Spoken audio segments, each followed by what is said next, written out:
Hey guys, James here of TCG University, come back at you with another deck profile. Today, I'm going to be showing you my Garett Brett 5-dot deck profile.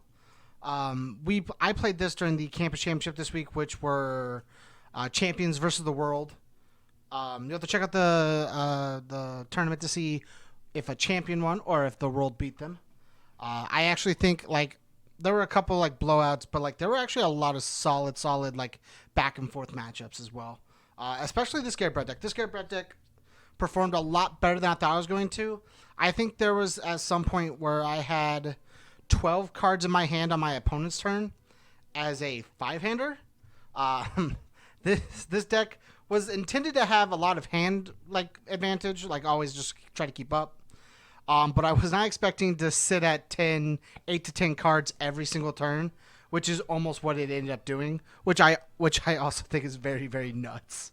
So let's get into the deck, and then you can see the choices I made and how we ended up with 12 cards in our hand on average. Okay, guys, Garett Brett 5-dot is a champ card from the most recent champ batch as of right now. He is a 5-hand size 28 vitality character with all in good. Those are the only two symbols he has, so you have to either choose the all symbol or the good symbol. His two abilities are respond after you play your first card this turn, add the top card of your deck to your hand, and then if your opponent has more foundations in their staging area than you do, you can add one asset or foundation from your hand to your staging area. This works out really well for us because you get to draw first and then choose which one to place in, which means if you draw something better than the card you were planning on, it works out. Or if you draw an asset, you can get rid of that. It also works out really well as a 5-hander. We get to keep up with our opponent, and it allows us to, on our attack turns, use this to have one extra foundation to go in. His other ability is E-commit. Your attack gets +2 speed or +1 damage for every 10 cards in your opponent's discard pile. If it's blocked, if this attack's blocked, if it is blocked, ready your character. Basically, he goes, cool, I'm going to make this really big. You block it? Okay, I guess I'll make my next one really big too. The later the game goes, the stronger he gets, but he is still just a 5-hander. So to mitigate that, we play a lot of advantage cards and draw cards. It's cards that replace themselves or give us free advantage. So let's put him... Oh boy, this framing is very close. So I have to figure out... There we go. So right here. Okay. So the first card we're going to talk about is our 4 Let's Cut Loose. Man, that's one sharp glare. I'm going to do this. So, Let's Cut Loose is a 3/6 action, no block. We're going to just move him out of the way so we can have it closer on this side.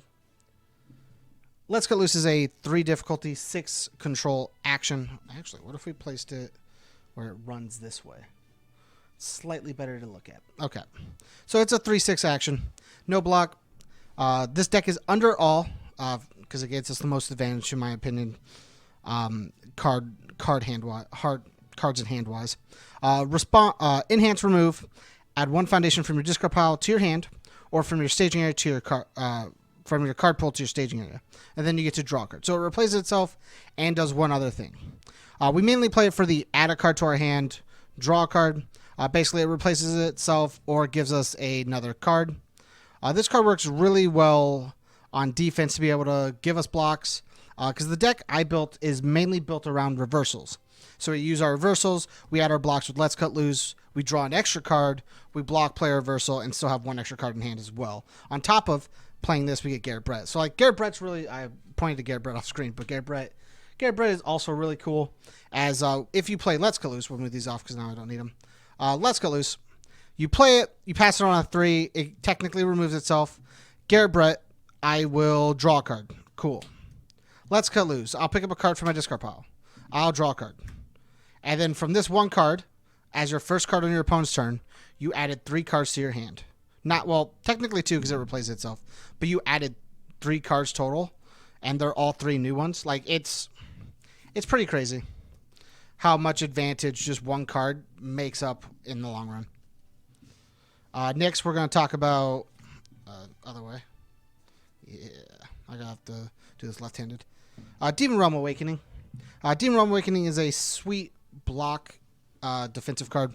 It is a 1/5 with a 1 mid block. E remove. This deck gets +1 or -1 damage for every keyword on the attack, and then you get to draw a card, so it replaces itself. So I'll give this attack. move these. Minus X minus whatever damage. Before I draw from this, I'll draw from this. Cool, I'll draw from this. And now you got +1 card in your hand.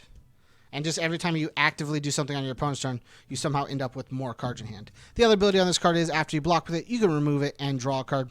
If you block a throw, it deals no damage. So same thing. I'll block. Cool. I'll Garett, draw a card. Cool. I'll draw a card. And then you end up with 2 cards in hand. Like it just... The way he gains advantage both on offense and defense is great. Next, we're going to get into the actions. Like, he gets to play a bunch of actions for free. And being a reversal deck, we care more about attacking on our opponent's turn. So being a little behind on foundation count doesn't totally matter to us, as we are probably just building in more for that turn. So we're playing 1 Pink Gi. Pink Gi is really good. We're playing reversals. One of the matchups I went up against, you have to check out how the match went, was I played against Joffrey. And Joffrey likes to flash one of your attacks. Which doesn't work really well when you're playing reversals, because you can just play reversal and they go, I'll flash it. It's once per turn. I don't want to have to deal with you doing things. And it's just like, well, that sucks. So there were times where Pink Gi gave me the opportunity to be like, I might want to cancel this flash one of these times so that way my attack goes through. But other than that, if you do get your attacks through, commit. If my attack is not blocked, I draw 2 cards. So more advantage for Garett. If it is blocked, my opponent draws a card. But if it is blocked, my opponent dealt with it and they have -1 card in their hand. I mean, they replace it, but we get cards out of their hand and we're getting the game going faster. And the more cards in their discard pile, the stronger Garett gets. Then we have 1 Cormorant. Adding this card to our staging at any point just means we have +1 hand size for a block. And with it having Breaker 2, it's nuts. 1 Fiddlesticks. This is in here basically because if our reversals hit, we want to put them on top of our deck and draw them again, which is very, very easy to do, just because of how Garett works. Because we could stack 2 cards, we could stack 1 card, stack a second, check 1, Garett draw us the other one, or we can just blow up a foundation, draw a card, draw another card off of Garett when we play the block and reversal. We can just do a bunch of cool shenanigans, and Fiddlestick just leads into that. We have 1 Dedicated Teacher. Same thing as kind of Cormorant, but just to make sure that we block, because sometimes we will end up behind on foundations, and having the ability to kind of neg 2 speed everything pseudily is pretty good. And Garett just dropping it in means we don't have to worry about trying to build it. Black Bear Diner, in my opinion, one of the best assets in the game. This just basically says if we do check back with Garett, we get to remove it and get an extra foundation, basically, because it comes back ready. Or we have a bunch of once per turns and twice per turns in our deck. This just allows us to play them over again, or just kind of just get rid of key pieces on our opponent's staging or 2. We have 1 United Kingdom of Smash. There's just more draw on our opponent's turn. More strength defensively. Now we get to the attack lineup. I kind of like this attack lineup. It's a little overzealous on the reversal thing, but that's what I wanted to do. I don't like building decks that are just the most competitive possible, because sometimes they just end up being lame wall decks till I get to kill. I want to try and find a way to kill you in the most cool combo-y way possible, while still having a theme or a gimmick that I want to use that could lead into normal deck building. So the normal side of this deck is we're playing 4 Meteor.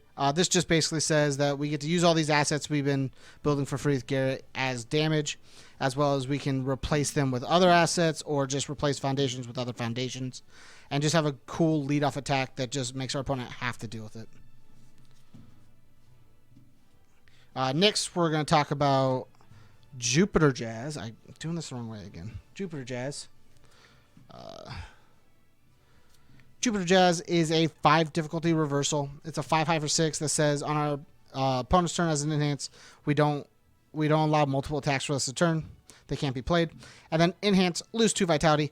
If this attack was played as a reversal, we get to either draw 2 cards or add a non-attack card from our discard pile to our hand. Most of the time, that non-attack card is either Demon Realm or it's Let's Cut Loose, just because we can instantly play it to do cool things. But other than that, drawing 2 cards is really cool because we're a 5-hander and having more cards in hand means we live longer. We can just do a lot of cool things. If you're not noticing, we draw and add a bunch of cards to our hand in this deck. It's crazy how much we do it. We have 3 Seraphitic Wing. Reborn Seraphic Wing is a 5-diff reversal that at deadlock doesn't count towards progressive. It ignores progressive and then gets +4 damage. As well as after we play it, we can commit 1 asset or foundation or opponent's staging area. And then enhances can't be canceled during this thing, which is just crazy. Just means we get to go off and do things. Nuts. And get rid of problem cards. We have 3 Precise Blow for the defense. It is a 1 mid for 3 diff reversal combo with a reversal. We mainly play for the respawn after you block this card, seal the blocked attack from your opponent, and then they add the top card of their deck to their card pool face down. It just means we give them a pseudo breaker 1 for the rest of the turn, which is pretty cool. We're playing a bunch of reversals, so if they ever get to momentum, we have some cool stuff we can use it with. Stuff like Twirling Whiplash. It is a 4 mid for 4. Do I need to go this way? Yeah, sure. 4 mid for 4. It's a reversal combo with a reversal weapon.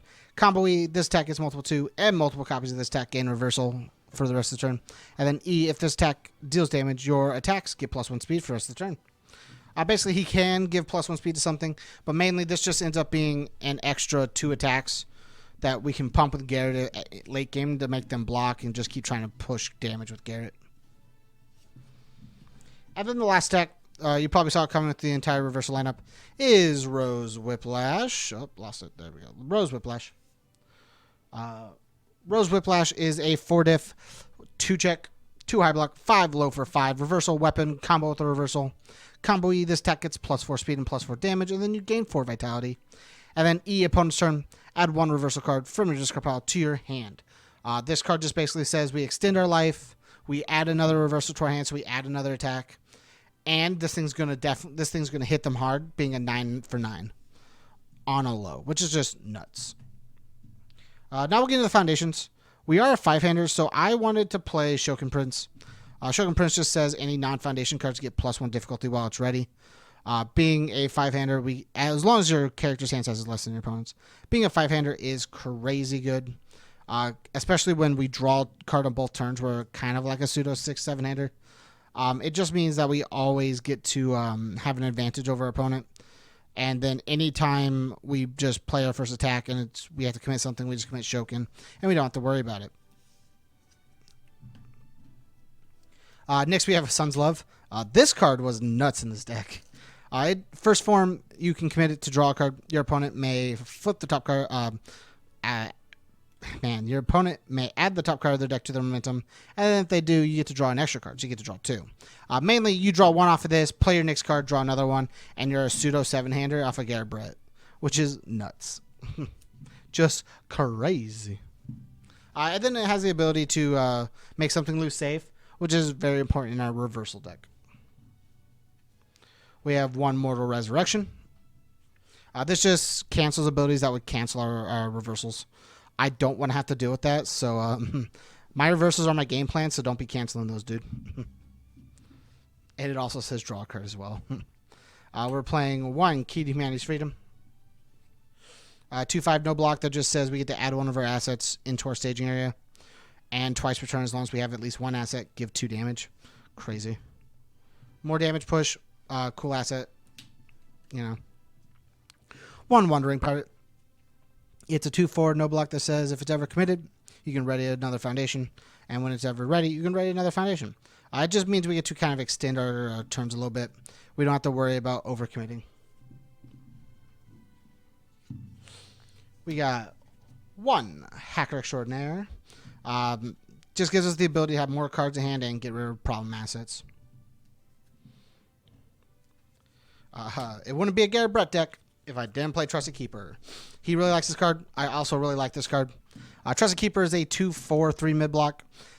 We don't care about the static. We mainly care about the enhance, which is add this card to your hand as a cost. They can't stop it. And then commit 1 of your opponent's foundations. They can stop that. But they can't stop the add to your hand, which is nuts. And then you get to commit 1 card in their staging area, which is also nuts. 1 foundation, sorry. I said card. But commits 1 foundation in staging area, which is super strong, just in general. So you don't have to worry about things. We have 3 TK. Check a 6 after your opponent's attack receives a speed of damage pump. Give it -2 or -2 or plus -2 damage, -2 speed, whichever one you want. Just kind of protects our opponent from overstatting things. We have 2 Betrayal 12. We do play reversals, so I think this card comes in very handy. We mainly play for the argument after your block step of your attack. If it was blocked, you get to draw a card. If it was not blocked, your opponent flips a foundation. This just basically means if we ever reversal them and they choose not to block it, we can just go, cool. That's fine, I guess I dealt damage. If they do block it, we go, cool, I'll draw a card. And you just, again, just kind of keep the hand size up. We have 3 English aristocrats. So for in our attack lineup, we have this attack. Actually, that's it. My bad. We only have these 2 attacks, but they're both really good attacks, and they're both reversals. And it just means they get 3 speed off of the English aristocrat, and if they deal damage, we get to gain 3 life, which extending our life is very good, especially when we're already committing 1 with Seraphitic, and Jupiter Jazz says we can plus hand size as well. We have 2 Sensimorals. If anything's committed in our staging area, we ready it. Simple, kind of like counter stuff. 3 Reborn Human. We're trying to block a lot on our opponent's turn, and just having a card that lets us play reversals practically for cost is pretty nice. We don't have to worry about progressive because while these are on the card pool, cost to play attacks don't count this card, which is pretty good. And then while it's in the card pool, anytime an attack does damage, we gain a vitality. It just means if we reverse on our attack deals, our opponent's attack deals, anytime an attack deals, we just gain 1 and we just extend that life total still. We got 3 Never a Day Without Training. If we have at least 1 asset, we draw a card. If not, we can discard draw. It just extends our hand size or just kind of shuffles our hand size, which is nice. And as in 2 low block in case we want to Let's Cut Loose it to our hand. We have Fei to make sure we block better. Just flip for -3 speed. Make sure we block. Draw a card with Garett. Continue blocking for the turn. We have 3 Humanity Sentry. This is just enhance, add this card to your hand. That is not the ability. That is not the cost. That's the ability. So our opponent can cancel it if they're able to. I don't think there's many things that could do it. But basically just add this card to your hand. Have a cool 3 high block if you need it without having to waste attacks. And then the last attack in our deck, last card in our deck, Profane Sanctuary. Cancels Breaker, which sometimes we do care about because sometimes we have to go on offensive on our turn. But mostly for the middle our opponent for 2 cards. The faster we get them into an area where Garett back here, where Garett can get some damage in, the better. So just mill 2, mill 2, mill 2. Your turn, mill 2, mill 2, mill 2. My turn, mill 2, mill 2, mill 2. And then there you go. You pump a bunch of damage or pump a bunch of speed, make them deal with it. Thanks for checking out the profile, guys. If you like the profile, let me know down below. Let me know in the comments. Message me on Discord, stuff like that. Let me know what you guys think about it. Let me know what you guys want to see in the future, content-wise, deck profile-wise, stuff like that. Just stuff we're not covering that you'd like us to. If you want to support us, go to patreon.com/TCGUniversity. If you hit us up at that $1 level, you get access to most of our content early. You get access to our content live. You get access to our personal Discord where you can talk with us, talk with the other card games, Final Fantasy, Magic, White Schwartz. Interact with them, interact with just our small community. You also get the benefit of supporting us, the people you want to watch make more content for you guys. We love making content for you guys, and it really helps us when you support us the way you guys do. So thank you guys, and make sure to check out the other profiles in this this playlist. We'll check you guys out next time. Stay alert.